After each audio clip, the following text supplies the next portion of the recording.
सभी साथियों को नमस्कार। आज हम लोग शिव मार्तंड के मुद्रा तंत्र सत्र की 12वीं कक्षा लेने जा रहे हैं।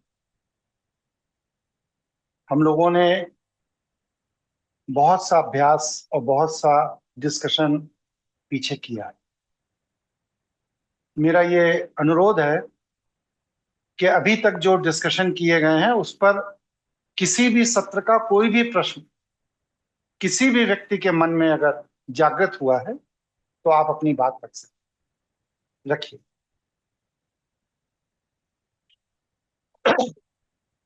जी प्रणाम। है तो किसी मैं के राज पास कोई प्रश्न? जी हाँ राज सिन्हा कृष्ण जी बोल। नमस्कार। जी प्रणाम। ये एक बताइए। प्रश्न है मेरे मन में कि ये जो उंगलियों वाला अभ्यास हम लोग कर रहे हैं जो मुद्रा का, तो उसका कोई नाम है क्या उस मुद्रा का? नहीं, कोई नाम नहीं। अच्छा। ये 7 मुद्राएं हैं। आज हम दूसरी मुद्रा भी बताएंगे। ये 7 मुद्राएं हैं। इन सातों मुद्रा को कैवल तंत्र की मुद्रा कहा जाता है। ठीक है। जी। हम्म। और गुरुजी कोई प्रश्न? प्रणाम। रुद्र बोल रहा हूँ। बोलिए। जी गुरुजी, आपकी कक्षा छठवीं में एक आपने बताया था ईश्वरी विधान को लेकर के कि किसी अन्य को ना सुधारें, अपने कर्तव्य का निर्वहन करें, और कोई किसी की मदद नहीं करता है, सब ईश्वर ही करते हैं। तो किसी और की मदद करना है नहीं करना है, हम तो यही सोच के मदद करते हैं कि कल के दिन हमें भी अगर मदद की आवश्यकता पड़े तो कहीं से हमें मदद मिल जाए। और कई बार हम किसी को देखकर ही मदद कर देते हैं। तो ये ईश्वरीय विधान को थोड़ा इसी चीज में थोड़ा आप एक्सप्लेन करें कि मदद करना सही है नहीं है, या फिर ऐसी इच्छा रखना भी सही है या नहीं है। ये थोड़ा सा इस पर प्रकाश डालें गुरु जी। ये धर्म का विषय है। समाज को सुव्यवस्थित तरीके से चलाने के लिए एक दूसरे की मदद करने का विषय धर्म का विषय। इसका ईश्वर या ईश्वरीय व्यवस्था से कोई लेना देना नहीं।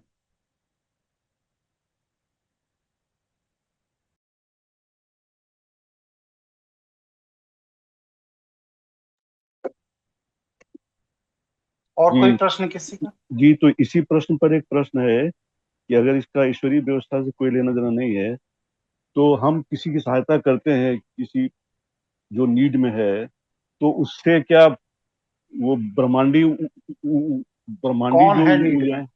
कौन नीड में है सिन्हा जी? तो आप हमको बताइए कि कौन व्यक्ति नीड में आपको दिखाई दे। कोई व्यक्ति जो दुख दुख में पड़ रहा है कौन? हमको। वो जो रात को दारू के ठेके पर दिन भर की मजदूरी की दारू पी के आ गया और अब आपसे भीख मांग रहा है? नहीं नहीं, उसकी बात नहीं है। वो तो नहीं। फिर कौन? कौन व्यक्ति इतना दरिद्र है या जिसको आपके विशेष कृपा की जरूरत है? हम्म, मान लीजिए बौद्धिक कौन? रूप से उतना सक्षम नहीं है, जो जो उसकी समस्याएं हैं उसको तो वो सुलझाने मानसिक वगैरह। विकलांग है। वो मानसिक रूप से विकलांग है। अगर बौद्धिक सक्षम नहीं है तो वह जी। मानसिक रूप से विकलांग है। ठीक है ना? जी। जी। तो जिस और तरह जीव जंतु की मदद की जाती है वैसे उसकी भी की जा सकती है। जी। लेकिन विकृत चित्त के व्यक्ति को आप दरिद्र नहीं कह सकते। हम्म। गुरु और जी, इसी में ही प्रश्न को थोड़ा आगे बढ़ा रहा हूँ मैं कि इसी में ये पर्सनल लेवल के लिए है या प्रोफेशनल लाइफ के लिए भी यही चीजें हर जगह यही है। ध्यान में रखनी। आप जब क्योंकि किसी की भी मदद करते हैं, सुनिए, मैंने आपकी बात समझ ली। आप जब किसी की भी मदद करते हैं तो आप मदद नहीं करते हैं, आप उस व्यक्ति को अक्षम बनाते हैं।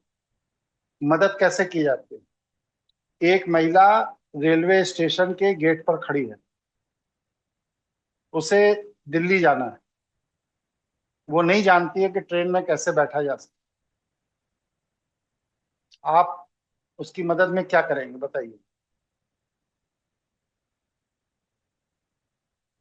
उन्हें बताऊंगा गुरु जी कि इसमें ऐसे बैठा जाता है, यहाँ से ऐसे जाना है, और ये आपको यहाँ गंतव्य तक पहुंचाएंगे, इस चीज का ध्यान रखना है। अगर आप उस महिला को ले जाकर टिकट खरीदने की लाइन में खड़ा कर देते हैं कि यहाँ टिकट मिलता है, ये लाइन है, आप खड़े रहिए, आपका नंबर आएगा, टिकट खरीदिएगा, और वो टिकट खरीदने के बाद फिर इस तरफ वाले दरवाजे से अंदर जाइएगा, किसी से पूछ लीजिएगा ट्रेन कहाँ आ रही है, वो बता देगा, फिर आप ट्रेन में बैठिएगा। ये होता है मदद। लेकिन हमारे यहाँ मदद ऐसे नहीं की जाती। हमारे यहाँ मदद ऐसे की जाती है कि माता जी से कहते हैं कि आप यहीं बैठिए, और आदमी खुद दौड़ता भागता हुआ जाता है, टिकट लाता है और माता जी को जाके ट्रेन में बिठा देता है। ये मदद नहीं है, ये आपने उसको और अक्षम बना दिया। अगली बार जब वो रेलवे स्टेशन पे आएगी तो वो किसी दूसरे का सहारा ढूंढेगी, जीवन में कभी सक्षम नहीं हो पाएगी। यही होता है कि नहीं होता, बताइए, मदद के नाम पर।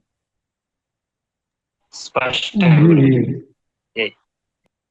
यही होता है ना। तो हम लोगों को जी। मदद करने तक की तमीज नहीं है कि मदद किया कैसे है। इतने नातेदार रिश्तेदार हैं, इतने दोस्त मित्र सब होते हैं, लेकिन अब परिवार में अगर माता जी बीमार हो, पत्नी बीमार हो, बच्चा बीमार हो, 5 यूनिट ब्लड की जरूरत होती है, तो ब्लड बैंक से पैसा दे के ब्लड खरीदना पड़ता। कोई किसी की मदद करता है, बताइए भाई। नहीं करता। तो फिर चीजों में ऊर्जा वहां लगाइए जहां पर आपका अपना विकास हो, अपना कल्याण हो। वरना आप जीवन भर लोगों को लिए रक्त बांटते रहिए। मेरे पास एक सज्जन है यहीं पर, सक्सेना जी ही हैं, 54 बार ब्लड डोनेट कर चुके हैं। उनकी पत्नी को जब डेंगू हुआ और उन्हें ब्लड की जरूरत हुई, तो 54 बार ब्लड डोनेट करने वाले व्यक्ति को ब्लड की व्यवस्था नहीं हो पाई। फिर उन्हें जुगाड़ लगा करके किसी दूसरे के कार्ड पर 4 यूनिट ब्लड दिलाया गया, तब जाकर के पत्नी का इलाज हुआ। इसलिए व्यवहारिक बनिए। आप समाज में नहीं जीते हैं, आप भीड़ में जीते हैं। भीड़ और समाज में अंतर ये होता है कि जब हम समाज में जीते हैं तो हमारा एक दूसरे के साथ संवेदनात्मक संबंध होता है, और जब हम भीड़ में जीते हैं तो लोग तो बहुत आसपास होते हैं, लेकिन किसी की किसी से संवेदना नहीं जुड़ी होती है। आज आप भीड़ में जी रहे हैं, समाज में नहीं जी रहे। ठीक है।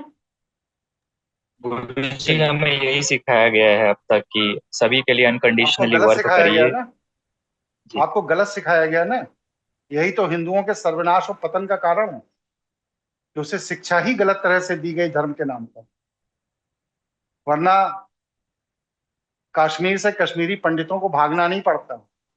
उनके साथ बचपन में जो बच्चे खेला करते थे सर्वधर्म समभाव के नाम पर, उन्होंने ही उनकी बहू बेटी मकान प्रॉपर्टी छीन कर और उन्हें वहां से भगा दिया। कोई यहाँ से, भारत से, यूपी से या बिहार से कोई नहीं गया था उन्हें भगाने के लिए। सब उनके बचपन के दोस्त ही थे।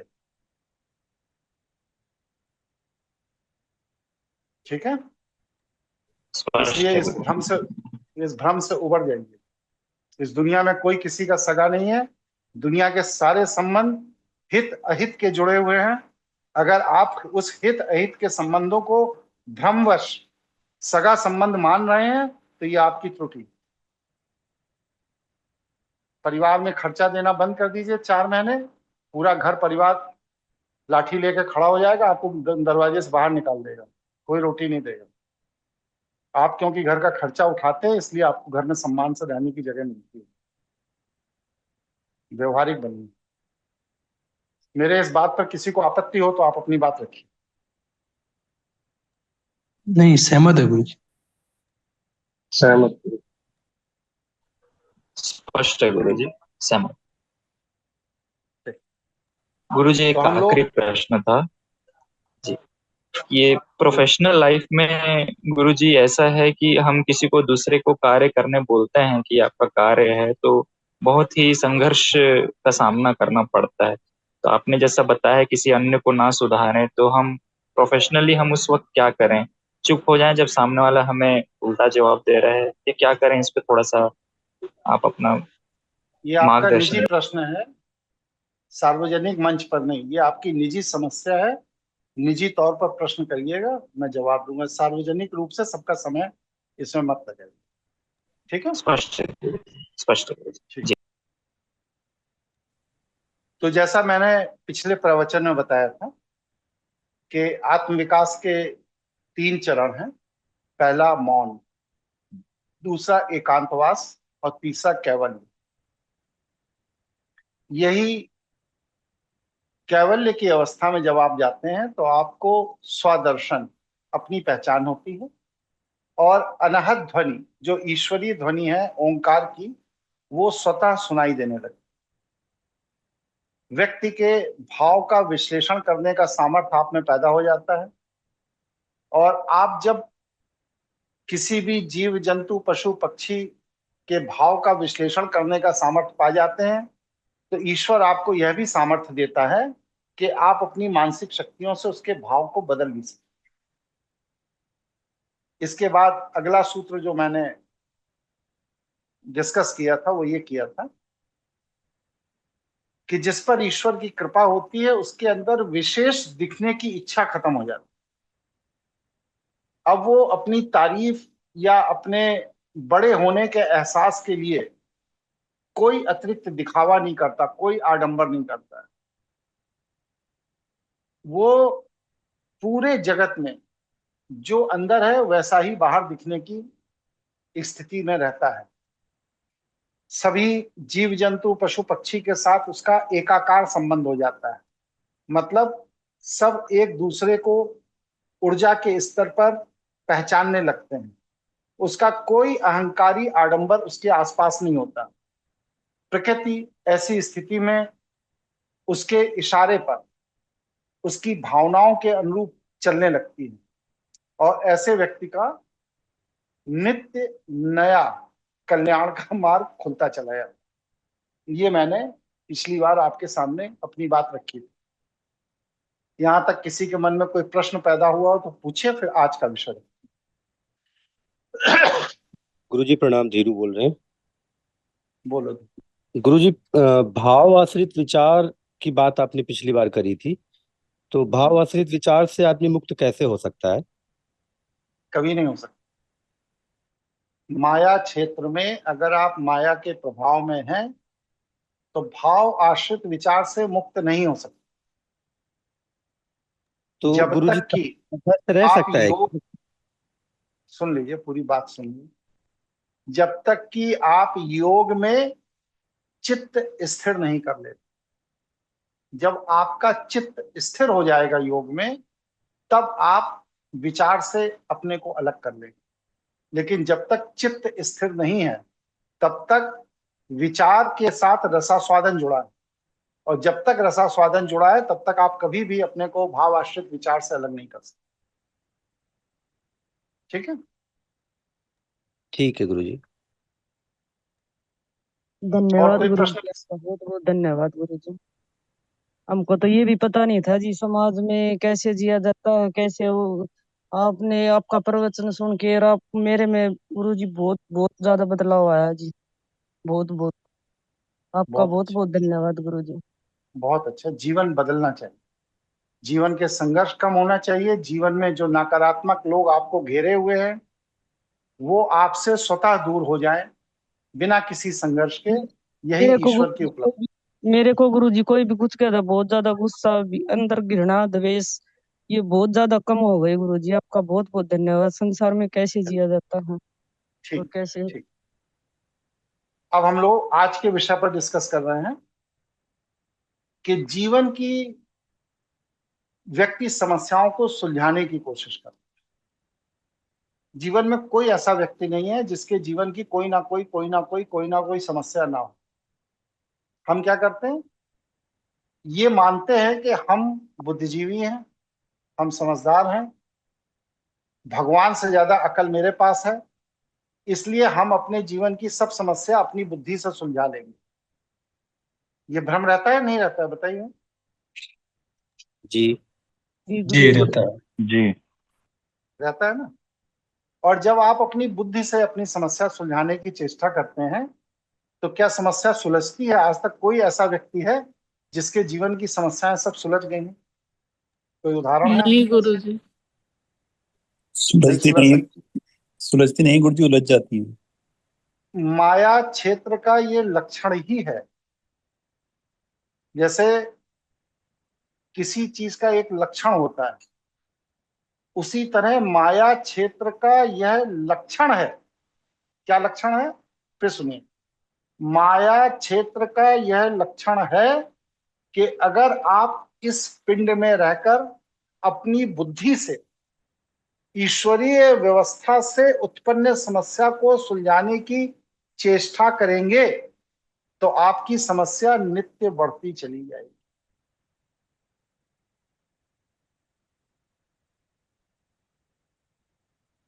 कठिन बात कह दी? व्यावहारिक बात है गुरुजी, देखा है इस तरह से। ठीक है ना? जिसको ना समझ में आई हो फिर पूछ लीजिए। एक बार दोबारा फिर बताइए। मुझे फिर एक बार। बता दीजिए। सूत्र बता रहा हूं, प्रकृति के कार्य कारण की व्यवस्था का सूत्र आपको बता रहा हूं, ध्यान से सुनिए। ये माया क्षेत्र जहां आप रह रहे हैं, इसमें अगर माया से उत्पन्न मतलब कि कार्य कारण की व्यवस्था से उत्पन्न किसी भी समस्या को सुलझाने के लिए अगर आप अपने बुद्धि का इस्तेमाल कर रहे हैं तो वह समस्या और जटिल होती चली जाएगी। कार्य और कारण की व्यवस्था में जो समस्या उत्पन्न हुई है वह ईश्वर की कृपा से ही सुलझती है, मनुष्य के पुरुषार्थ से नहीं सुलझती। ये सूत्र। गुरुजी उदाहरण दीजिएगा कोई। नमस्कार गुरुजी, नवीन बोल रहा हाँ नवीन जी, आप ये देखिए, जैसे कि मान लीजिए कि कोई बच्चा है, एक उदाहरण, अचानक उसको कोई शारीरिक या मानसिक ऐसी व्याधि हो गई, उसकी किडनी में कोई प्रॉब्लम आ गई, लंग्स में कोई प्रॉब्लम आ गई, जो उसके प्रारब्ध जनित दोष। अब आप क्या कर रहे हो? कहा कि हम इसे ठीक कर रहे हैं। कहा कैसे ठीक कर रहे हो? कहा बेस्ट डॉक्टर और बेस्ट इलाज करके हम इसे ठीक कर रहे हैं। आप कभी भी उस समस्या का समाधान नहीं कर पाए। डॉक्टर इलाज करेगा, चीजें करेगा, उसके 25 तो साइड इफेक्ट होंगे। एक बार समस्या निपटेगी, 2 4 5 महीने रिलीफ रहेगी, फिर वह समस्या उभर के सामने आएगी, फिर रिलीफ होगी, फिर वह समस्या उभर के सामने आएगी। हम लोगों के बीच में एक साथी हैं शिवम शुक्ला जी, हमारे पड़ोस में रहते हैं, संस्थान में काम भी करते हैं। इनको ब्रोंकाइटिस हो गया। कम से कम इमरजेंसी में, शिवम जी आप कितने बार एडमिट हुए होंगे यहाँ और सुल्तानपुर हॉस्पिटल में? गुरुजी 5 बार हुई। 5 बार ऐसी इमरजेंसी में एडमिट हुए कि इनके जीने मरने के लाले पर, और बेस्ट डॉक्टरों से इन्होंने इलाज करे, कोई लाभ नहीं। फिर जब मैंने देख लिया कि ये बहुत परेशान है, 3 महीने हो गए, फिर मैंने इनसे कहा कि लाओ तुम्हारे लिए मैं एक पूजन करता हूँ, एक अनुष्ठान करता हूँ। और मैंने इनका एक अनुष्ठान किया। और शुक्ला जी, उस अनुष्ठान के बाद अब क्या हाल है आपका? 2-3 दिन में ही गुरुजी एकदम रिलीफ हो गया था, और अब तो एकदम खत्म, कोई लक्षण नहीं। 2 3 दिन में एकदम ठीक हो गए और अब वो रोग ही खत्म हो गए। जी। जिस रोग का 3 महीने तक ये 5 बार इमरजेंसी में एडमिट होकर अपना इलाज कराए हैं और 5 5 7 7 दिन अस्पताल में रहकर इलाज कराए हैं, वो रोग 2 दिन के अंदर ठीक हो गया, जिसको ये 3 महीने से इलाज कराया। तो ये क्या है कि जो वह रोग प्रारब्ध जनित है। अच्छा, एक चीज और भी बता दूं इसमें, कि जब ये बीमार पड़ने वाले थे तो उसके कितने दिन पहले मैंने अनुमानित बता दिया था कि तुम बहुत सीरियस बीमार पड़ने वाले हो? ये गुरु जी 2-2.5 महीने पहले ही बता दिया था। 2.5 महीने पहले मैंने इनको कह दिया था कि तुम्हारे ऑरे को देखकर लगता है कि तुम्हें कोई ऐसी सीरियस बीमारी होने वाली है जिसमें जीने मरने के लाले पड़ जाए। और 2.5 महीने बाद फिर वही चीज हुई, और होने के बाद 3 महीने ये परेशान रहे, इलाज कराए, 5 बार एडमिट हुए, और टॉप एमडी डॉक्टर्स से इनका इलाज हुआ। जब 5 बार हो चुका, ये ऊब गए इलाज करते करते, तब मैंने कहा कि लाओ मैं भी भगवान शिव से प्रार्थना करता हूं तुम्हारे लिए, और 2 दिन के अंदर ये एकदम ठीक हो गए, और आज तक ठीक है। कोई दवाई चल रही है इस समय आपकी? नहीं गुरु जी, कोई दवाई नहीं, अब कोई कोई दवाई दवाई नहीं नहीं। खा रहे हैं? और पहले दिन में 4 बार दवाई खाते थे, 3 बार तो एंटीबायोटिक कैप्सूल खाया करते। तो ये क्या है? ये इनके प्रारब्ध जनित दोष था, और वह प्रारब्ध जनित दोष था, इसलिए इनके ऑरे में जो केमिकल रिएक्शंस हुए 2-2.5 महीने पहले, उससे ये मैंने अंदाज लगा लिया कि ये लड़का बहुत सीरियस बीमार पड़ने वाला, क्योंकि पहले ऑरे में रिएक्शन होगा, फिर वह मस्तिष्क के अंदर जाएगा, मस्तिष्क के हार्मोन में रिएक्शन पैदा करेगा, फिर पिंड पर उसका असर दिखाई देगा, और फिर इसके बाद इन्होंने, क्योंकि इनका पूर्व जन्म का संचित प्रारब्ध जनित रोग है, तो ये बराबर बार बार अस्पताल भर्ती हो रहे हैं, एडमिट हो रहे हैं, भर्ती हो रहे हैं, इलाज करा रहे हैं, एडमिट हो रहे हैं, वगैरह वगैरह। लेकिन कटा कैसे? भगवान शिव की कृपा से। अब इन्हें कोई जरूरत नहीं किसी भी दवाई की। ये अभी बस 1-1.5 महीने पहले की घटना बता रहा हूँ, लेटेस्ट। मिल गया और उदाहरण? गुरु जी कोई इसमें साथी उदाहरण एक पूछ रहे थे? एक बताइए। मैं इसमें जी अपना गुरुदेव, तरीका मिल गया थोड़ा मिल गया। और भी शेयर करना चाहता हूँ कि मैंने जो अनुभव किया जब मैं बहुत सीरियस बीमार था, बार बार मुझे हॉस्पिटल जाना पड़ता था हर दूसरे तीसरे दिन। मैंने ये अनुभव किया कि मुझे हॉस्पिटल में भी ज्यादा समय तक रुकना नहीं पड़ता था। वो गुरु जी की कृपा ही थी कि मुझे वहां पे रुकना नहीं पड़ता था और मैं चला आ रहा था। नहीं तो गुरु जी ने जो बताया था कि मुझे 2-2.5 महीने, मतलब प्रारब्ध दोष के हिसाब से मुझे 2-2.5 महीने तक अस्पताल में ही रहना, और जबकि मैं 5 से 7 दिन जो है, मतलब छांट छांट करके 2-2 3-3 दिन गैप करके अस्पताल में रहा। ये लाभ जो है होता है। तो ये चीज मैंने इस तरह समझाई।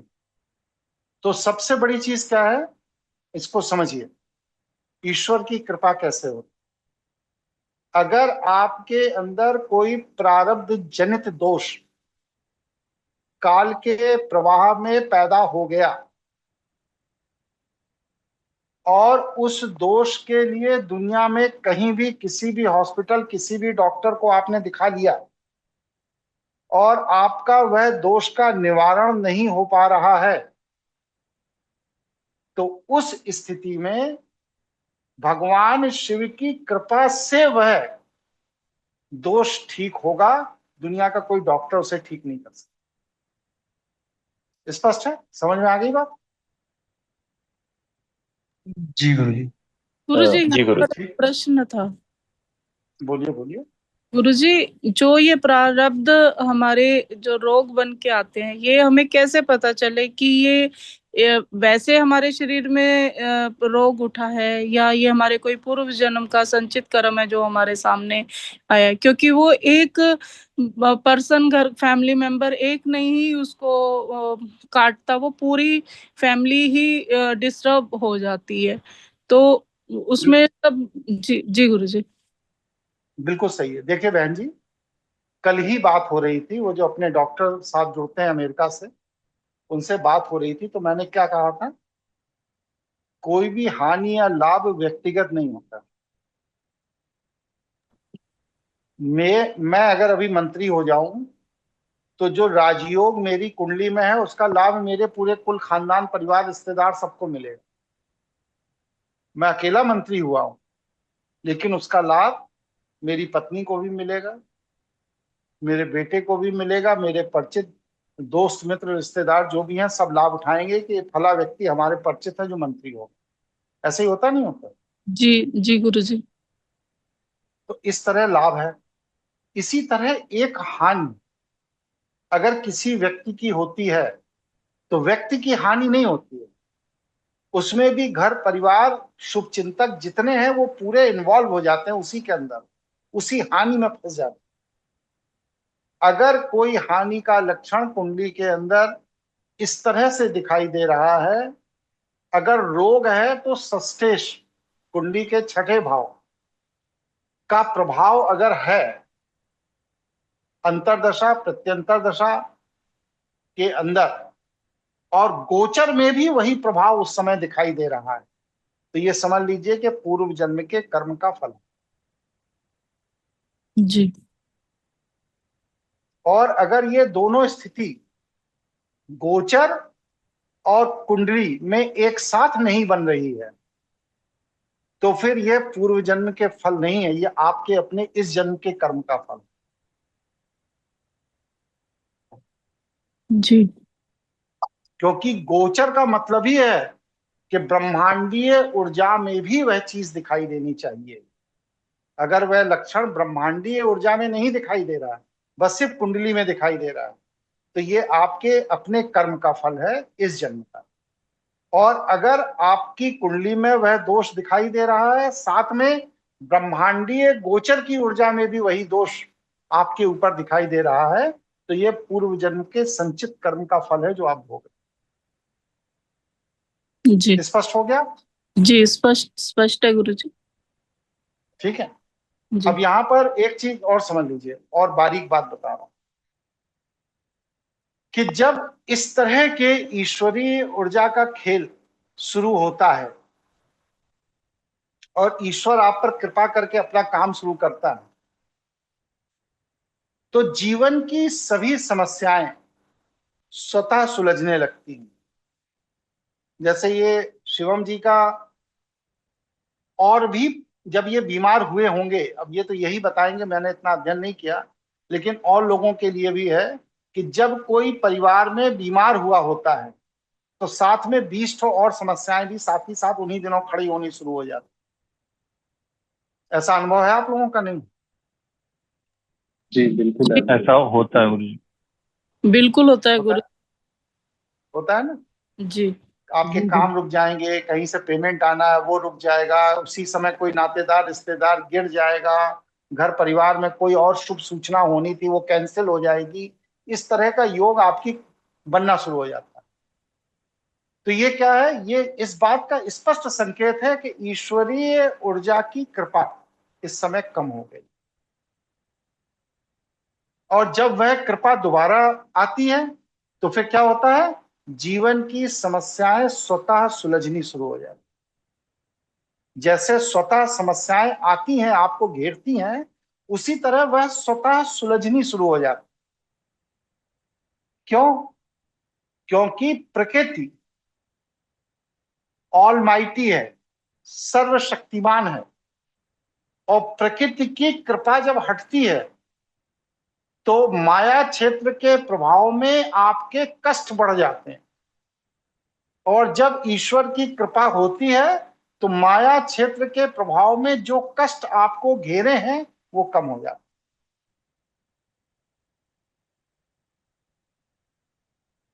किसी के मन में कोई प्रश्न पैदा हो तो पूछिए। गुरुजी प्रणीत, नमस्कार।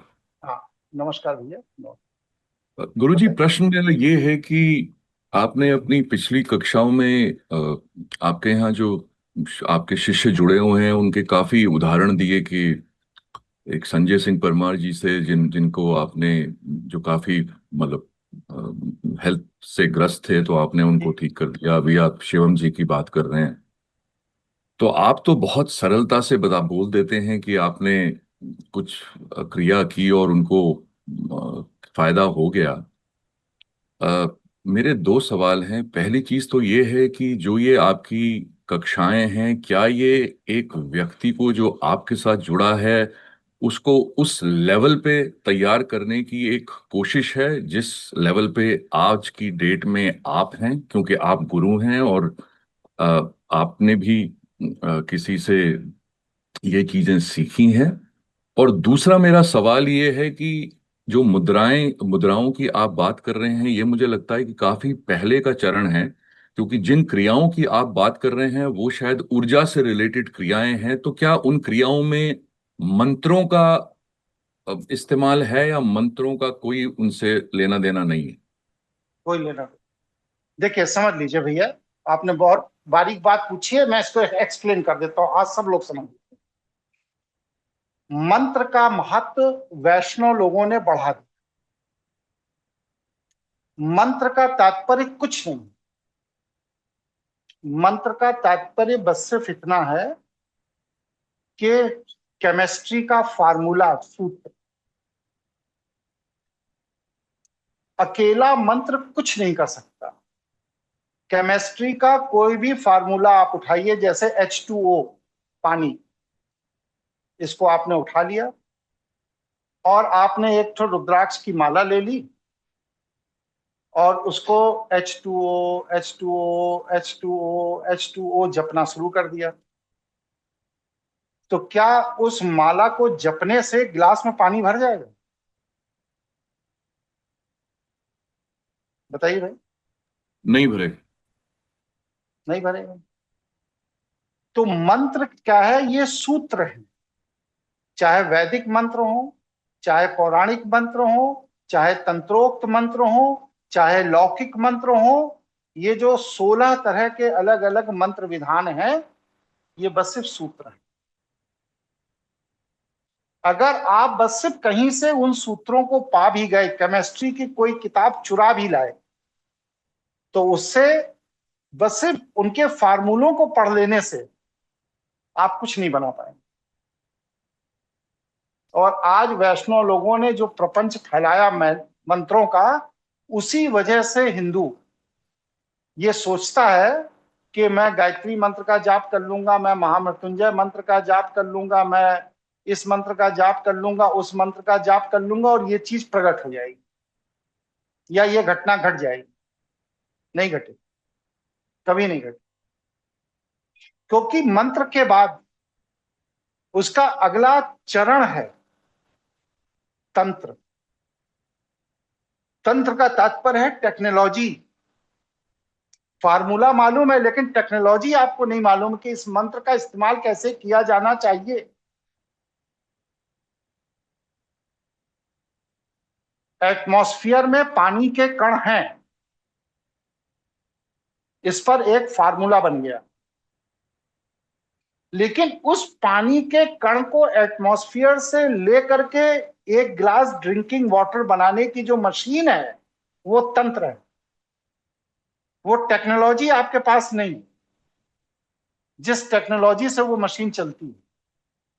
आप क्या अकेले मंत्र को जान करके एटमॉस्फेयर से पानी को इकट्ठा कर पाएंगे एक गिलास? नहीं, बिल्कुल नहीं। नहीं कर पाएंगे। तो क्या हो गया? मंत्र के साथ है टेक्नोलॉजी, तंत्र, और फिर आ गया यंत्र। यंत्र क्या है? वह इक्विपमेंट, वो मशीन जिसमें उस टेक्नोलॉजी का प्रयोग किया गया है। तो मंत्र हो गया, इसके बाद तकनीकी कैसे होगा, वो तकनीक है। फिर उस तकनीकी को जिस मशीन में बनाया गया वो यंत्र हो गया। और फिर चौथा आया जंत्र। जंत्र माने पुरुषार्थ। जब किसी भी विषय के यह 4 चरण पूरे होते हैं तब मंत्र फलित होता है।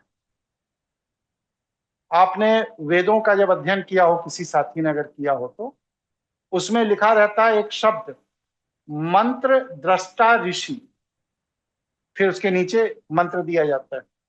ऋषि का नाम देंगे, फिर मंत्र का नाम देंगे।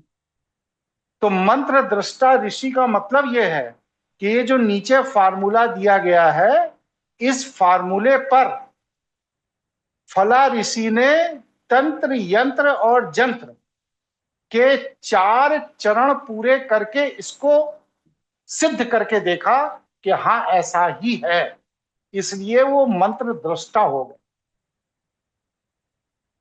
अगर आपने आगे के 3 चरण में एक भी चरण मिस कर रखा तो वह मंत्र 2 कौड़ी का है, किसी काम का नहीं है, व्यर्थ उसको जपने से कोई फायदा नहीं।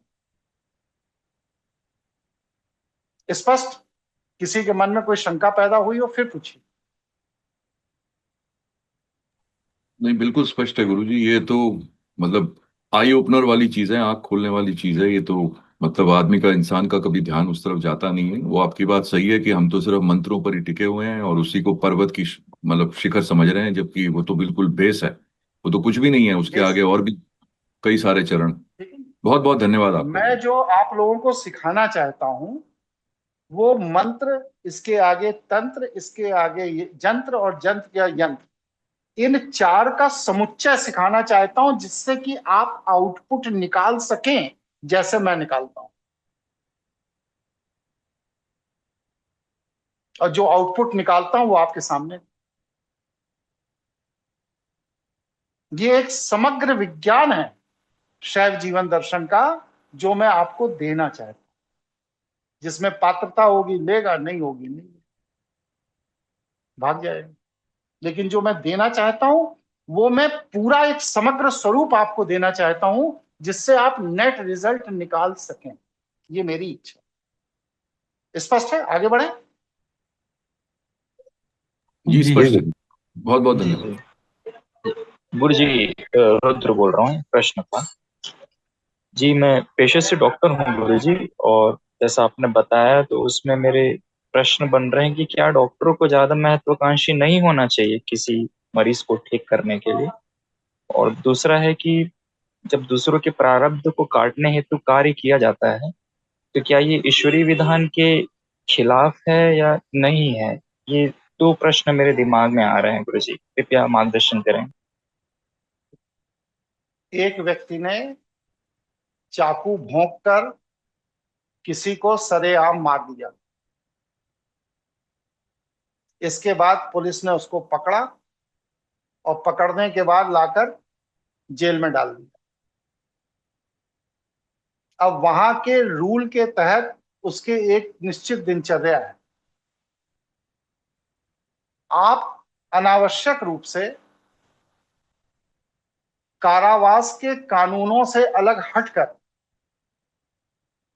उसको विशेष सुविधा उपलब्ध करा रहे हैं। कभी आप उसे मिठाई ले जाके खिला रहे हैं, कभी उसको बीड़ी सिगरेट ले जाके दे देते हैं, कभी उसको दारू की 2 बोतल जाके चुपचाप दे आते हैं, कभी कुछ दे आते हैं, कभी कुछ दे आते हैं।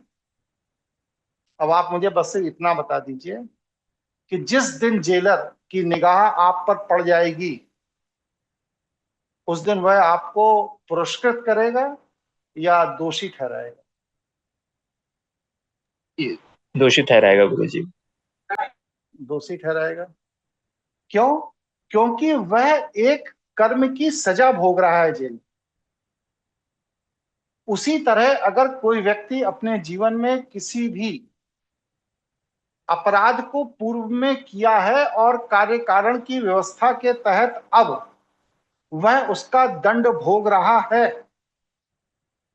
और आप अनावश्यक रूप से उसको दंड के प्रभाव को कम करने में अपनी ऊर्जा लगा रहे हैं, तो काल क्या आपको माफ कर देगा क्या? जी स्पष्ट है गुरु जी। जी, ये नई चीज पता चली आपसे मुझे। जी जी ठीक है। अब यहां करना क्या चाहिए? करना यह चाहिए कि जितने भी पूर्व में आप देखिए आयुर्वेदा में जितने भी चिकित्सक होते थे, आपके अगर किसी ग्रामीण पृष्ठभूमि से जुड़े हो तो गांव में आज भी जितने आयुर्वेदाचार्य थे, ये सारे आयुर्वेद के वैद्य अपने इष्ट की आराधना जरूर करते थे, जिसमें 90% लोग तो भगवान शिव की करते थे या माँ दुर्गा की करते थे। ऐसा आप लोगों को मालूम है कि नहीं मालूम? जी मालूम है, मैं ग्रामीण पृष्ठभूमि से ही हूँ, मैंने देखा। करते थे।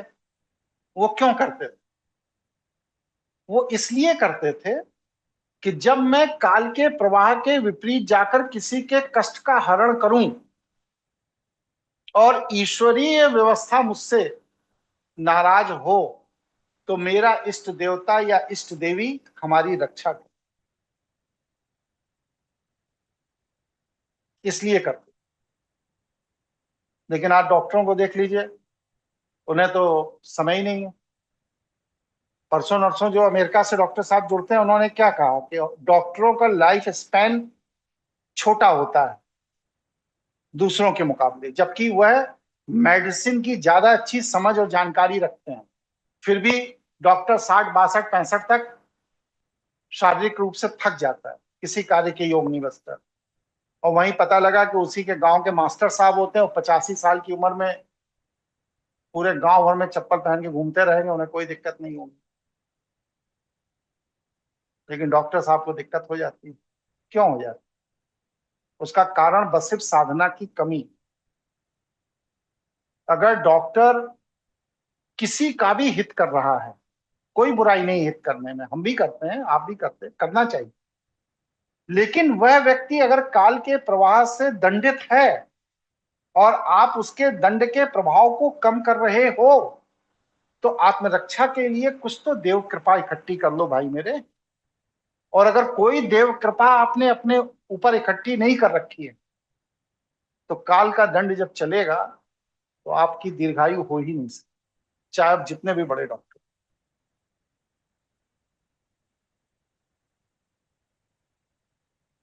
स्पष्ट है? किसी स्पष्ट के है मन में गुरुजी। कोई शंका उपजी हो तो पूछिए। ये दूसरा सवाल जो था गुरुजी, इसका जवाब नहीं मिल पाया। प्रारब्ध को काटने हेतु जो किया जा रहा है आपके द्वारा अनुष्ठान भी, तो क्या ये ईश्वरी विधान के खिलाफ ही है, एक प्रकार से इसे समझा जाए तो? रिक्वेस्ट है, हम उपचार नहीं कर रहे हैं, हम आपकी तरफ से माफीनामा दे रहे हैं कि हे ईश्वर माफ कर दो। अपराधी ने अपराध कर दिया, उसे फांसी की सजा सुप्रीम कोर्ट से कर दी गई। अब राष्ट्रपति के यहाँ हम माफीनामा दे रहे हैं कि हमें प्रायश्चित है अपने अपराध का, आप फांसी की सजा रोक दीजिए। तो ये रिक्वेस्ट है। अगर आपके अपराध और आपके रिक्वेस्ट की तुलना में आप प्रभावशाली हैं तो ईश्वर वह सजा रोक देगा। इसीलिए बड़े वकील किए जाते हैं भाई। वही एप्लीकेशन तो छोटा वकील भी लेकर खड़ा होता है, वही एप्लीकेशन बड़ा वकील लेकर खड़ा होता है। छोटे वकील की रिजेक्ट कर दी जाती, बड़े वकील की एक्सेप्ट कर ली जाती है। क्यों होता है ऐसा?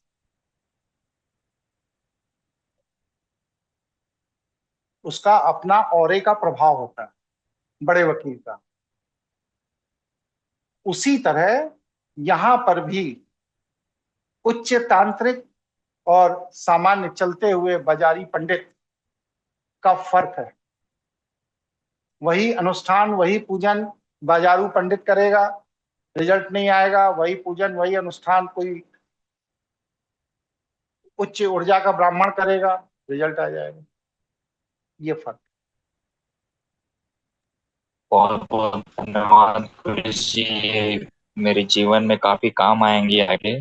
अभी मैं 30 वर्षीय हूँ, तो मैंने नई चीजों में काफी महत्वाकांक्षी रहा। बहुत बहुत धन्यवाद गुरुजी। प्रणाम किसी और के गुरुजी। मन में कोई प्रश्न?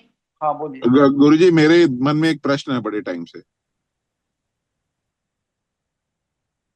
गुरुजी मेरी आवाज आ रही? गुरुजी मैं ये पूछना चाह रहा था, विवेकानंद जी के गुरु जो थे रामकृष्ण परमहंस, उनको गले में कैंसर था और स्वयं दुर्गा, मतलब जो हमने सुना है गुरुजी, बाकी तो हमें, माँ काली के वो भक्त थे और वो कहते थे माँ काली स्वयं उनके साथ मतलब उनके साथ वार्तालाप करती थी, उनका डायरेक्ट डिवाइन कांटेक्ट था। उसके बाद भी गुरुजी उनका ये ठीक नहीं हुआ। और मैं किसी का नाम नहीं लेना चाहूंगा, एक और गुरुजी आते हैं टीवी पे जो दिखाते हैं कि उनको किडनी का रोग है, तो जिसका स्वयं डिवाइन कनेक्ट हो गया। और गुरुजी जब हम किसी को मतलब लाइक का गुरु अगर वो एड्रेस कर रहे हैं सबको, तो वो बीमारी तो बड़ी तुच्छ है, वो तो ठीक होनी चाहिए थी गुरुजी, फिर वो ठीक क्यों नहीं हुई? इसमें 3 स्टेज है। जी एक स्टेज तो वो है जहां पर जैसे विवेकानंद जी के रामकृष्ण परमहंस जी जो गुरु थे, उन्होंने माँ के आगे अपने को समर्पित कर दिया। क्या कहा हे माँ, ये मेरा जीवन अंतिम जीवन होना चाहिए, अब मैं इस लोक में बार बार नहीं आना चाहिए। कहा इसके लिए क्या है? कहा जो भी मेरे प्रारब्ध के आगे पीछे के जन्म जन्मांतर के जितने भी सुख दुख कष्ट जो भी है, वो सब इसी जन्म में मैं भोग लूं, जिससे कि मुझे दोबारा आवागमन के चक्र से मुक्ति मिल जाए। मैं हर सुख दुख भोगने को तैयार हूं, लेकिन अब मैं पुनर्जन्म नहीं चाहता। तो जब आप इस मनसा से आ जाते हैं कि मैं सभी तरह के सुख दुख भोगने को तैयार हूं हे ईश्वर, अब जन्म जन्मांतर के जितने भी पाप हैं वो इसी जन्म में ही कट जाएं, क्योंकि अब इस जन्म के बाद मैं नहीं आना चाहता। तो वहां पर क्या होता है कि आपके जन्म जन्मांतर के जो भी कष्ट होते हैं उनकी डेंसिटी बढ़ जाती है, उनका घनत्व तो बढ़ जाता है, और वो बढ़ा हुआ घनत्व तो इस जन्म में एक कोई बड़ा रोग का स्वरूप बनाकर आपके सारे कष्टों को इसी जन्म में समाप्त कर देता है, जिससे कि आप आवागमन के चक्र से मुक्त हो जाते हैं। वरना आप कुछ इस जन्म में भोगेंगे, कुछ उसके अगले जन्म में भोगेंगे, फिर कुछ उसके अगले जन्म में भोगेंगे, आवागमन में बने रहेंगे। स्पष्ट है? जी गुरुजी। पहली चीज। दूसरी चीज में क्या होती है कि इंसान दूसरों के कष्ट को अपने ऊपर भी ले लेता है। आपका हमसे वास्ता कम है, लेकिन जिन साथियों का हमसे वास्ता है वो रोज इस तरह के ड्रामे हमारे संस्थान में देखते हैं कि जो व्यक्ति 4 आदमी पकड़ के उठाकर लेकर आता है, वह आधे घंटे 1 घंटे मेरे सामने बैठता है, और इसके बाद वो बिना किसी की मदद के स्वस्थ अपने घर बैठकर कार से चला जाता है, और उसके बाद उसके जितने रोग के लक्षण हैं वो सारे रोग के लक्षण मेरे शरीर पर दिखाई देने लगते, और 24 घंटे 48 घंटे 72 घंटे तक वो लक्षण बने रहते हैं, धीरे धीरे धीरे धीरे कम हो जाते। कोई ऐसा साथी है जिसने इस तरह का प्रयोगात्मक जब मैं क्रिया करता हूं तो मुझे देखा हो? गुरुजी मैंने देखा है गुरुजी आपको। आपने देखा? और कोई? जी गुरुजी शिवम बोल रहा हूँ, मैंने कई बार देखा। जी मैं राजकिशोर बोल रहा हूँ। गुड़गांव में देखा था आपको, गुड़गांव में देखा था आपने। गुड़गांव में आपने देखा होगा जी, कि किसी का उपचार किया था तो आपके पैरों में बहुत कष्ट हो गया था, मैंने देखा था। जी जी। तो दूसरी चीज नवीन जी ये होती है कि मेरी ईश्वर से प्रार्थना हुई कि हे ईश्वर छोड़ दो, दया करो इसके ऊपर, इसके कष्ट को मैं झेलने को तैयार हूं। जैसे कि आप एक बहुत ही प्रतिष्ठित अच्छे व्यक्ति हैं और आप कह रहे हैं कि मेरे लड़के या मेरे भतीजे से जो गलती हुई, आप दया करो, छोड़ो इसको, जो दंड है आप मुझे दे दो, और वह दंड आपको भोगना पड़ेगा। ये तंत्र विधान का पार्ट, ठीक है? तो गुरुजी जिसका ये भी तो गुरुजी मतलब कारण वो जो आप बताते हैं जिसका आपकी नवीन जी आवाज तो ये भी तो प्रारब्ध में जुड़ जाएगा जाके, जिसका कष्ट आपने। नवीन जी आपकी आवाज नहीं आई, इंटरनेट आपका सही काम नहीं कर रहा है, आप दोबारा अपनी बात कहिए या फोन काट के दोबारा कनेक्ट हो। गुरुजी अब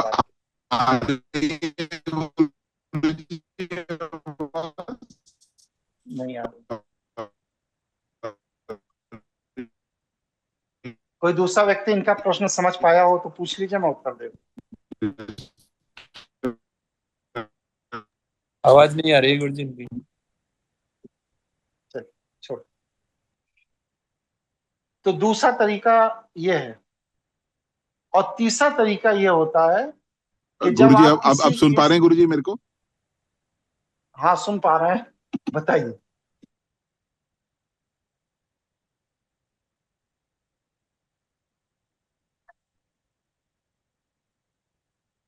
चलिए गुरुजी एक क्वेश्चन मेरा है, मानस बोल रहा हूँ।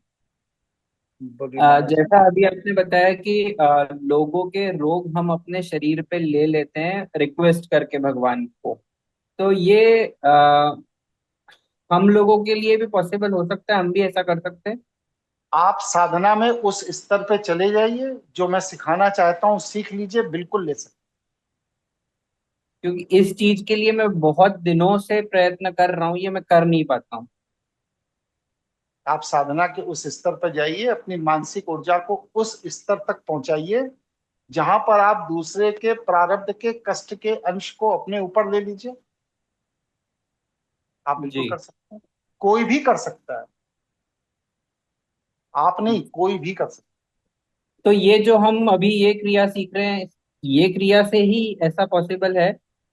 धीरे धीरे इसको डेवलप करेंगे। अभी आप पहले चरण की ही क्रिया में उलझे हुए हैं। हाँ। आप इसके 7 चरण हैं, 7वां चरण जब आप पूरा करेंगे तो आपकी अपनी मानसिक शक्ति, आप पहले चरण में जो उंगली स्पर्श वाली क्रिया है वो आप कर रहे हैं ना? हाँ कर रहे हैं। कर रहे हैं। आप सामान्य और उंगली स्पर्श की क्रिया जब कर लेते हैं, जी। इन दोनों के माइंडसेट में कुछ फर्क आपको दिखाई दे रहा है अपने अंदर?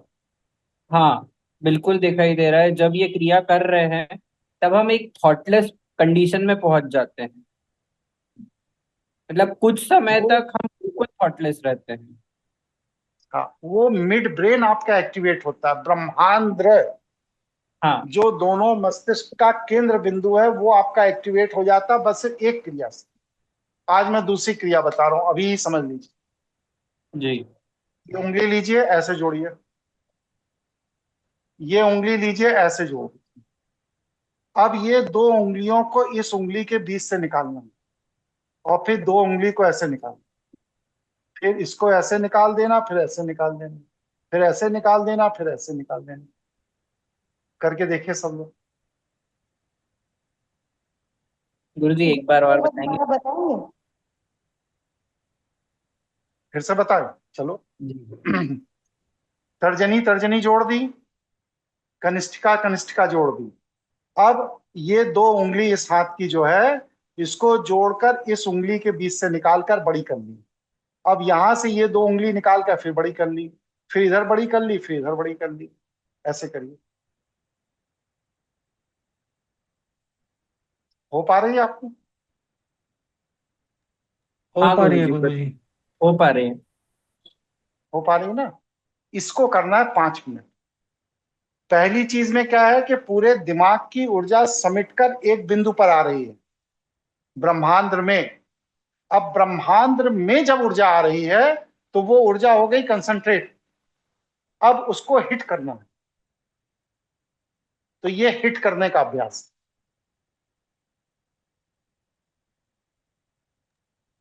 जी गुरु। गुरुजी एक बार और दिखाइए, चंद्रशेखर बोल रहा हूँ। भैया मेरे, ये उंगली जोड़ ली आपने, इंडेक्स फिंगर दोनों। चंद्रशेखर जी आप माइक ऑन करिए। हाँ जी हाँ जी, जोड़ दी। इंडेक्स फिंगर दोनों जोड़ ली, और लास्ट की लिटिल फिंगर दोनों आपस में जोड़ ली। ठीक है। अब ये बीच की आपकी खाली हो गई। हाँ जी। अब आपको करना क्या है कि ये बीच की उंगली के बीच से इस हाथ की ये 2 उंगली क्रॉस कर दी। ठीक है। अब फिर इसके अंदर से ये क्रॉस कर दी, ठीक है। और फिर इसके अंदर से ये क्रॉस कर दी, फिर ये क्रॉस कर दी। ठीक है, थैंक यू। ठीक है ना? ये अभ्यास 5 मिनट अगर आप कर लेंगे, पहले ये उंगली जोड़ने का अभ्यास, और इसके बाद सेकंड स्टेज पर ये अभ्यास। पहले स्टेज पर जब आप अभ्यास करेंगे तो आप अपने मस्तिष्क की सारी ऊर्जा को एक बिंदु पर ले आएंगे। ठीक है? फिर जब ये सेकंड अभ्यास करेंगे तो वो जो कंसंट्रेटेड एनर्जी है जो आप पूरे मस्तिष्क की एक बिंदु पर ले आए हैं वो आप अपने आज्ञा चक्र से फेंक देंगे। आदमी 50 किलोमीटर दूर हो, 50,000 किलोमीटर दूर हो, जहां पर है वहां वो हिट करूंगा। गुरुजी एक क्वेश्चन है, ये क्रिया करने के लिए क्या हमारे चक्र एक्टिवेटेड होना नेसेसरी है? जब आप ये नहीं। क्रिया करेंगे तो चक्र ऑटोमेटिक एक्टिवेट हो जाएंगे। जी। अगर पहले से एक्टिवेटेड हैं तो ये सब क्रिया की जरूरत ही नहीं है। फिर तो आप हमारी तरह, वो बलजीत जुड़ा है, बलजीत? नहीं गुरुजी। चलो दीपा, हाँ जी। तुम्हारे घर जब मैं गया था तो तुम्हारी नानी जो हॉस्पिटल में एडमिट हो गई थी, जिनकी हाँ जी। बॉडी में ऑक्सीजन की सप्लाई एकदम रुक गई थी, जीरो हो गई थी, उनको ठीक करने के लिए जब तुमने मुझसे आग्रह किया हाँ तो जी। मैंने कितनी देर पूजा की जिसके बाद वो ठीक हो गई? गुरुजी मैंने तो बस 1-2 सेकंड ही देखा था, मिनट भी नहीं देखा पूरा। 2 सेकंड? हाँ जी। और वो कितने किलोमीटर दूर थी उनकी बॉडी हमसे? गुरुजी होगी 20-25 किलोमीटर। और 25 किलोमीटर दूर 2 मिनट 2 सेकंड की एनर्जी मैंने फेंकी और 2 हाँ जी। सेकंड बाद उनकी बॉडी में इंप्रूवमेंट शुरू हो गया और सुबह वो एकदम नॉर्मल हो गई। जी गुरुजी। जिन्हें उनको डॉक्टर ने कह दिया था कि, बोलो क्या कह रही?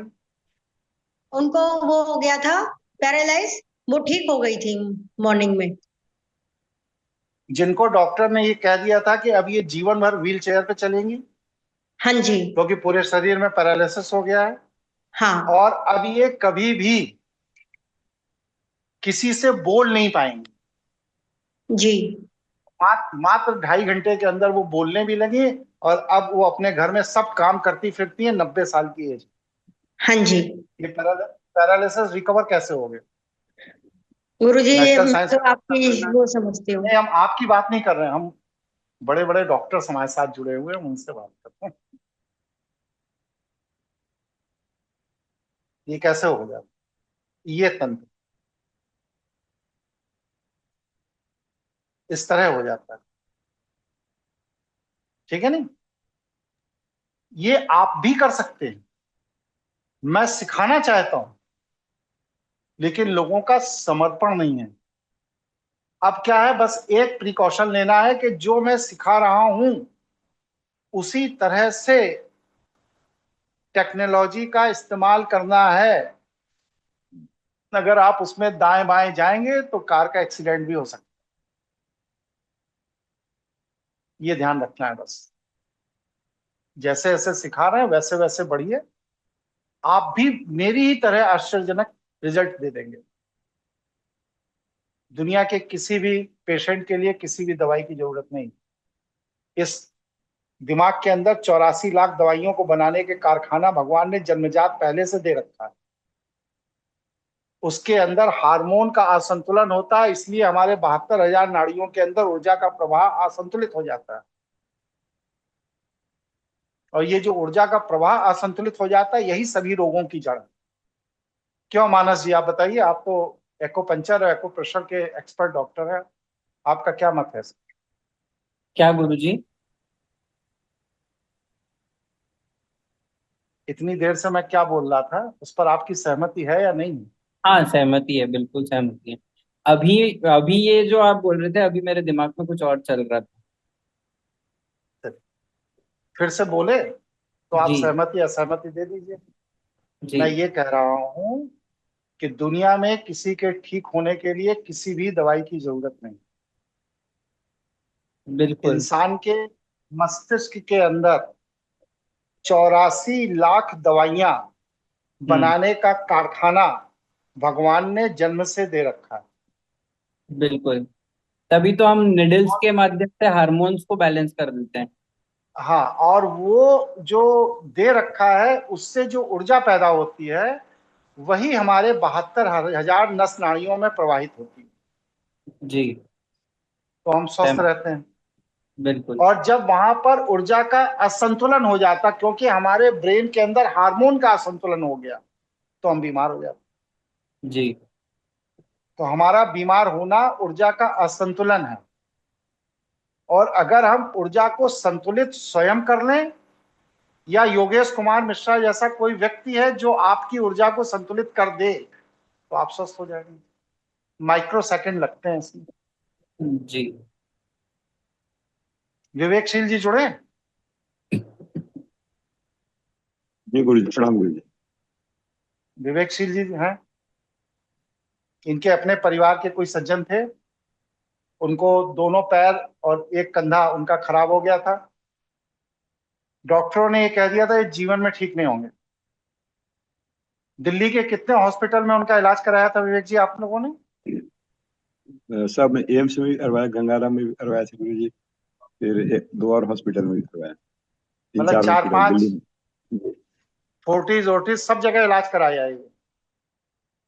और इसके बाद जब कहीं कुछ भी नहीं मिला 2.5 साल, तब इसके बाद ये उनको लेकर के गाड़ी से, कार से हमारे पास आए, जिसको डॉक्टरों ने ये कह दिया था कि इनके ये दोनों पैर और ये कंधा अब कभी ठीक नहीं हो सकता। यही कहा था ना डॉक्टर ने? जी गुरु जी। नहीं हो सकता। वो आदमी बस सिर्फ एनर्जी ट्रांसफर करते ही 2.5 किलोमीटर बिना किसी की मदद के कैसे मेरे साथ घूम रहा है। एक दिन के अंदर, दूसरा दिन नहीं लगा, एक दिन के अंदर। ऐसा ही हुआ था ना Vivek ji? Very next day. जी गुरु जी, दूसरे दिन ही हम लोग सब घूमे, पूरा लखनऊ घूमे हम लोग। पूरा लखनऊ घूमे 2.5 किलोमीटर पैदल पैदल।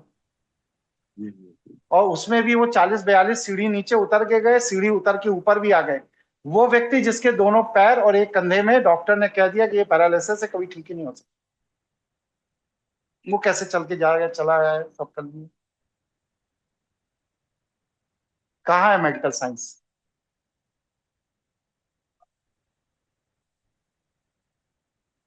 मतलब कहने की बात यह है कि आपको एनेटॉमी, जो डॉक्टर्स लोग हैं ये शब्द को ज्यादा जानते हैं, एनेटॉमी के साथ, एनेटॉमी में एनर्जी का फ्लो, ये एक्यूपंक्चर और एक्यूप्रेशर वाले जो है साथी ये जानते हैं इस चीज को, कि बॉडी की एनेटॉमी में एनर्जी का फ्लो कंट्रोल करने के लिए 3 तरीके हैं। एक तरीका तो ये है कि आप उसमें निडल डालिए, प्रेशर बनाइए, ये करिए वो करिए, एक तरीका। दूसरा तरीका ये है कि आप स्वयं अपनी एनर्जी को अपनी प्राण ऊर्जा से नियंत्रित कर लीजिए, दूसरा तरीका। और तीसरा तरीका यह है कि कोई ऐसा व्यक्ति आपके पास हो जो आपकी उस एनर्जी के फ्लो को अपनी प्राण ऊर्जा से ठीक कर दे। दुनिया में किसी दवाई की जरूरत नहीं है, आप स्वतः ठीक हो जाए। और ऐसे 100 से ज्यादा चमत्कार ये जो लोग बैठे हैं पुराने लोग, इन लोगों ने अपनी आंखों से देखे। यही विज्ञान, यही चीज मैं सिखाना चाहता हूं। यही शैव विज्ञान है, इसको सीखिए। स्पष्ट है आप लोगों को? और हम सीख क्यों नहीं पा रहे हैं, इसका कारण बताइए। ये चीज हम लोग सीख क्यों नहीं पा रहे हैं?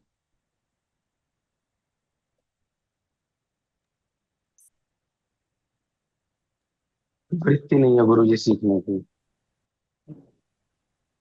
क्योंकि हम लोगों को जो फीडिंग की गई है वो गलत की गई। एक छोटा उदाहरण देता हूं, ऑल माइटी माने क्या होता है? सर्वशक्तिमान, सर्व सक्षम। मतलब कुछ भी कर सकता है, बस यही ना? जी चलिए, और कोई जी साथी? ऐसा ही। और कोई साथी बताइए, ऑल माइटी माने क्या होता जी ईश्वर की शक्ति बोलते हैं। है? अरे वो तो ईश्वर की शक्ति है, लेकिन ईश्वर ऑल माइटी है, माने ऑल माइटी माने क्या है? गुरुजी जिसके हाथ में सारा कंट्रोल है। बिल्कुल सही कह रहे हैं। और बताइए। जिसके लिए कुछ भी असंभव नहीं है, मतलब ठीक है।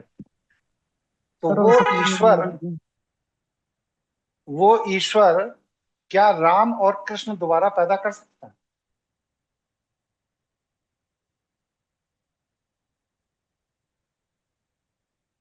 कर तो सकता है अगर चाहे तो सर। नहीं कर सकता। यही तो भ्रम है, यही चीज तो आपके दिमाग से निकालनी है। अगर चाहे के लिए आपके देश की बहु बेटियों को ले जाकर अफगानिस्तान में 2-2 दीनार में बेच दिया गया, लाखों हिंदुओं की गर्दन काट कर उन्हें खत्म कर दिया गया, गुजरात का सोमनाथ मंदिर का खजाना लूटने के लिए सब सत्यानाश कर दिया, तोड़ फोड़ दिया मंदिर। अब कब चाहेंगे भाई? अगर भगवान कहीं है तो चाहे ना, क्यों नहीं किसी को बचा पाए? ये सब इतनी बड़ी बड़ी घटनाएं क्यों हो गई? राम और कृष्ण को तुरंत पैदा करते, जितने चंगेज खां ये सब आए थे, नादिर शाह, इन सबको मार देते, काम खत्म हो जाता। आपको 800 साल गुलाम रहने की जरूरत क्यों पड़ी? बस सिर्फ इसी भ्रांति के कारण कि ईश्वर जो चाहे वो कर सकते।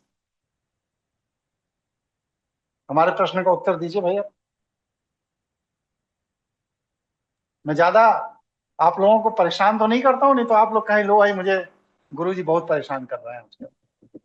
अगर गुरुजी ऐसा नहीं होगा तो डिस्ट्रक्शन का कोई माध्यम ही नहीं होगा ना, डिस्ट्रक्शन होने के लिए ऐसा कर रहे हैं भगवान। डिस्ट्रक्शन की जरूरत क्या है? क्यों होना चाहिए? जहाँ क्रिएशन है वहां डिस्ट्रक्शन होना नॉर्मल, बिल्कुल क्यों लॉजिक जरूरत है। है? क्योंकि लॉजिक नहीं है। दिन है तो रात भी है। लॉजिक नहीं है। अरे ये सब कपोल कल्पित सत्य है। इसका मतलब भगवान है तो उसे भी मर जाना चाहिए, डिस्ट्रक्शन उसका भी होना चाहिए। तो आप क्यों नहीं मानते हैं कि ईश्वर मर गया? जितने सब कपोल कल्पित भगवानों बात मत करिए, व्यवहारिक बात करिए। जी ये सब कपोल कल्पित बातें नहीं चलती। वो चलती हैं वहां मंदिर पर जब पुजारी बैठता है उसके साथ। यहाँ विद्वानों की सभा है, या विद्वानों वाली बात करिए। इसका मतलब गुरु जी ईश्वर भी कहीं ना कहीं मजबूर हो जाता है अपने कार्य कारण की व्यवस्था जो कार्य ईश्वर, देखिए समझ लीजिए, यही मैं समझाना चाह रहा हूँ। ऑल माइटी का शब्द ये कभी नहीं है कि ईश्वर जो चाहे वो कर सकता है, नहीं। वह भी कार्य कारण की व्यवस्था में काल के अधीन है।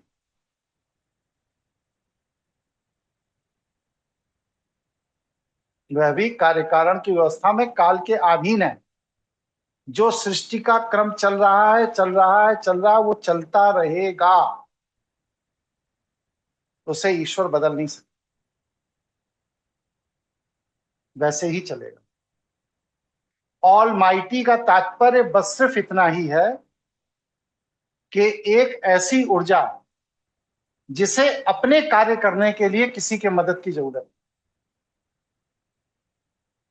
उसे सर्वशक्तिमान नहीं कहा जा सकता। सर्वशक्तिमान का मतलब तो यह हो गया कि वह काल के प्रवाह से ऊपर हो गए, नहीं। एक ऐसी ऊर्जा जिसे अपने किसी भी कार्य के लिए किसी के मदद की जरूरत नहीं। अगर मृत्यु का समय आ गया है तो आप मर जाएंगे।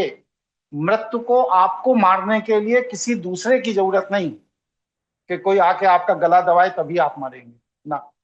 समय आ गया, आप मर।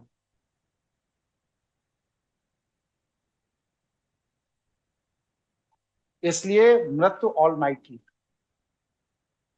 क्यों? क्योंकि उसे अपने कार्य के लिए किसी की जरूरत नहीं।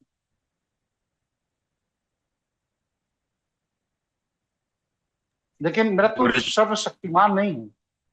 मृत्यु के काल को बदला भी जा सकता है। लोगों ने बदला है मृत्यु के समय, इतिहास गवाह है इस बात। हाँ, आप कोई कुछ बोल रहा था, बोलिए। गुरुजी स्वयं शिव जी भी नहीं बदल सकते?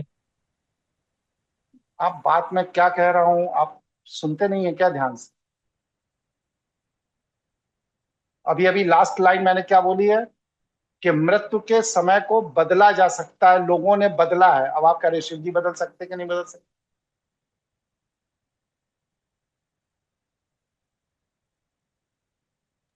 जी हाँ, सोच कर मेरा प्रश्न वही करिए, सवाल था। जी जी, मेरा वही सोच कर सवाल था प्रश्न actually करिए। जी।